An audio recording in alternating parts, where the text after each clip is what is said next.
হঠাৎ করে আজকে আমার আসতে হলো, তার কারণ দেখলাম আর একজন এমপি, চলচ্চিত্র শিল্পী, ভালো শিল্পী, তাকে আমি সম্মান করি, তিনি গেছেন বিজেপির কোনো একটা নেতার সাথে মিটিং করে রিজাইন করতে। আমি আপনাদের জ্ঞাতার্থে বলি, উনি আগেই ইমেল পাঠিয়েছিলেন এবং থ্যাঙ্কস টু হার যে আজকে উনি ফিজিক্যালি জমা দিতে গেছে। যাদের যাদের যাবার আছে আরো বিজেপির চাপে, পুলিশের চাপে, মাথা নত করার চাপে, কোর্টের চাপে, মানে কেসের চাপে, ইডির চাপে, সিবিআই এর চাপে, কোর্ট কেসের চাপে, তারপরে হচ্ছে ভয়ঙ্কর ভয়ঙ্কর সিআইডি কেসের চাপে, সিবিআই এর চাপে, আইসিওসির চাপে, এসটিএফ এর চাপে, তাদের অনুরোধ করে বলবো প্লিজ 21শে জুলাইয়ের আগে যার যা সিদ্ধান্ত নেয়া, যারা যারা বাঁচতে চান জীবনে লোটা কম্বল নিয়ে, তারা দয়া করে যেখানে ইচ্ছে যান বিজেপির কথা শুনে। দয়া করে আমরা যে দলটি তৈরি করেছি তাকে কলঙ্ক লিপ্ত করবেন না।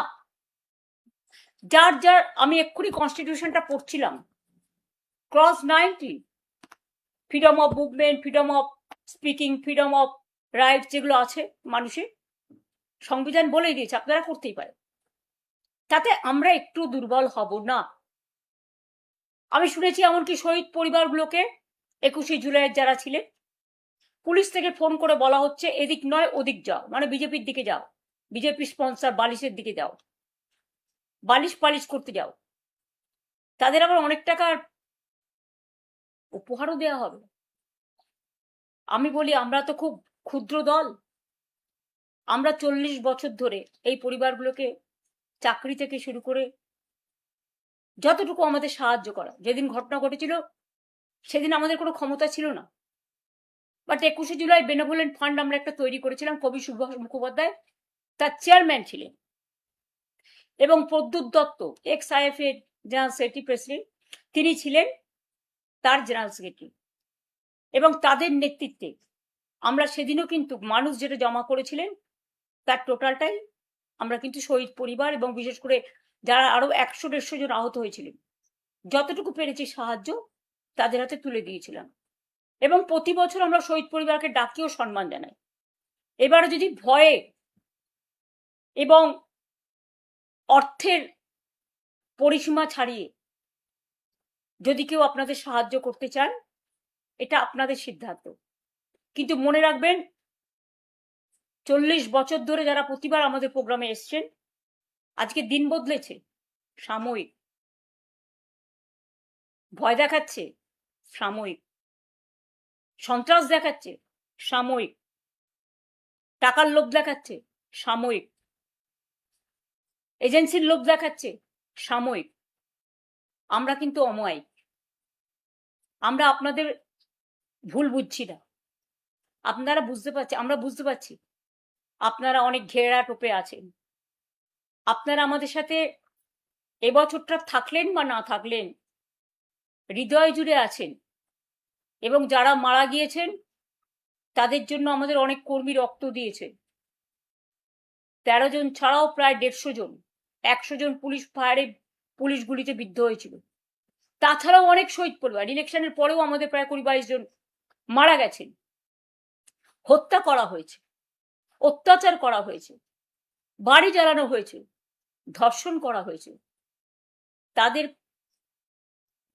প্রতিবাদ করার ভাষা নেই, তারা প্রতিবাদ করতে পারেনি, কাউকে টাকা চাওয়া হয়েছে সে দিতে পারেনি, আত্মহননের পথ বেছে নিতে বাধ্য করা হয়েছে। তাই আমি তাদের বলবো তাদের সমর্থনে, মানে তাদের প্রতিবাদে, তাদের যে প্রতিবাদী কণ্ঠ তাদের ওঠাতে দেওয়া হয়নি, সেই প্রতিবাদী কণ্ঠ নতুন করে 21শে জুলাই আওয়াজ তুলবে। যদিও আদালতের অনেক রেস্ট্রিকশন আছে, আমরা চেষ্টা করব আমাদের সাধ্যমতো কোঅপারেশন করে পিসফুলি অ্যাসেম্বল হয়ে। আমি জানি পুলিশ অনেক জায়গায় বলছে যাবেন না যাবেন না যাবেন না, আটকে দেবো আটকে দেবো আটকে দেবো। আমি প্রশাসনকে বলবো নিজের মতো নিরপেক্ষ থাকুন, এক পক্ষ হতে গিয়ে মনে রাখবেন জীবনটা অনেক দিনের, দিল্লি টলমল হলেও এখানে কিন্তু ঢলমল হয়ে যাবে। এবং যারা আজও যাচ্ছে তারা কিন্তু আমাদের সাথে গোপনে গোপনে যোগাযোগও রাখছে। কেউ ভয় সহ্য করতে পারে, কেউ পারে না, এটা তাদের ব্যাপার। কেউ আত্মরক্ষা করতে পারে, কেউ পারে না। আমরা মাথা নিচু করে চলি না বলে আমাদের ফেস করতে হচ্ছে। তো আমরা যদি ফেস করতে না শিখি, বাংলাকে ভালোবাসতে না শিখি, দেশটাকে ভালোবাসতে না শিখি, মানুষের রায়টাকে সম্মান না জানাই, তাহলে নিজেরা একদিন আত্মগ্লানিতে ভুগবো না? তাই বলি, যা করেছেন ভালো করেছেন, ভালো থাকুন, সুস্থ থাকুন, আপনাদের পরিবারগুলো ভালো থাকুন। 21শে জুলাই নতুন করে পথ চলা হবে। তাতে কি আসলো কি না আসলো আমার কোনো যায় আসে না। আমরা যারা থাকবো তারাই স্বর্ণখড়ি, তারাই আগামী দিন নতুন করে পথ চলা শুরু করবে। 1997 সালে যদি নতুন করে পথ চলতে পারি, 2026-এও পারবো। অনেক ছলনা, না নাম না নিশানা, কোনোটাই নাকি তারা রাখবেন না। আপনারা ভালো থাকুন, সুস্থ থাকুন, নিজেদের রক্ষা করুন, দিল্লিটা আগে রক্ষা করুন, তবে তো আপনারা নিজেদের রক্ষা করতে পারবেন। দিল্লির মদতে যা ইচ্ছে আপনারা করে যাচ্ছেন। মনে রাখবেন, দিল্লি কিন্তু যতই জোর করে এমপি কিনুক বা বেচুক, আগামী দিন কিন্তু দিল্লি অবস্থা, দেশের অবস্থা সংকটের মধ্যে পড়ুক, আমরা চাই না।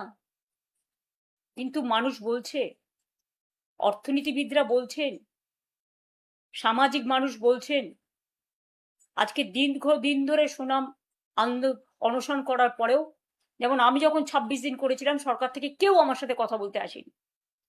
একমাত্র রাজ্যপাল, মাননীয় রাজ্যপাল গোপাল গান্ধী এসেছিলেন, মহাশ্বেতাদি ছিলেন, কবির সুমন ছিলেন, ভিপি সিং এসেছিলেন, আরো অনেক নেতা এসেছিলেন, সেটা 20 দিনের পরে। আজকে একবার গিয়ে কথাও বলতে পারছেন? আমাদের এখানে ছেলেমেয়েরা যখন আন্দোলন করেছিল, আমি তো নিজে ছুটে গিয়েছিলাম, আমি তো নিজে মিছিল মিটিং করেছিলাম, আমি তো তাদের অনেকবার ডেকেছিলাম। কথা বলতে কি হয়? একটা মানুষের জীবন সংকটে দাঁড়িয়ে আছে, আর আপনারা মিনিমাম মানে ভদ্রতা দেখাচ্ছেন না। মাথার উপরে খোলা আকাশ, এই বর্ষাকাল, মেঘ চমকাচ্ছে, বিদ্যুৎ চমকাচ্ছে, প্রশাসন চমকাচ্ছে, চমক ধমকের রাজনীতি শেষ হোক। আজকে এই পুণ্য দিনে, পবিত্র দিনে, এটাই দেশের কামনা, এটাই মানুষের কামনা। আমার এই কথাগুলো বলবার জন্য আপনাদের কাছে আজকে আমি এসেছিলাম, এবং যা বলছি আমি কিন্তু ভয় পাচ্ছি না। যারা যারা যাবার, দয়া করে 21-এর আগে তারা নাম লেখান ওদের সাথে। কিন্তু কোনোদিন ভাববেন না দলটাকে কলঙ্কিত করে আপনারা নিজেদের সম্মানিত করছেন। পরিবার বাঁচান, পরিবারকে তো বাঁচানোর দরকার, কারণ আপনাদের পরিবার, সম্পত্তি, লাগেজ, ব্যাকেজ, এই জন্য তো বিজেপি প্যাকেজ। আর যেখানে বিজেপি নেতারা দাঁড়িয়ে বলে নামও রাখবো না, নিশানাও রাখবো না, আরে অনেক দল অনেকবার সিম্বল চেঞ্জ করেছে, নিশানা কিন্তু থেকে গেছে। আপনি নাম চেঞ্জ করতে পারেন ক্ষমতার জোরে, নিশানা, দিশা, ভিশন, মিশন, অ্যাকশন, এটা কিন্তু আপনি শেষ করতে পারেন না। কণ্ঠরোধ করলে, লাস্ট কথা বিশ্বকবি রবীন্দ্রনাথ ঠাকুরের ভাষায় বলি, কণ্ঠ আমার রুদ্ধ আজকে বাসি সঙ্গীত হারা, আমাবস্যার কারা, লুপ্ত করেছে আমার ভুবন দুঃস্বপ্নের তলে, তাই তো তোমায় শুধাই অশ্রু জলে, যাহারা তোমার বিষাইছে বায়ু, নিভাইছে তব আলো, তুমি কি তাদের ক্ষমা করিয়াছ? তুমি কি বেসেছ ভালো? এটা মা মাটি মানুষের কাছে আমার আবেদন থাকবে। ভালো থাকবেন, সুস্থ থাকবেন। জয় হিন্দ, বন্দে মাতরম, জয় বাংলা।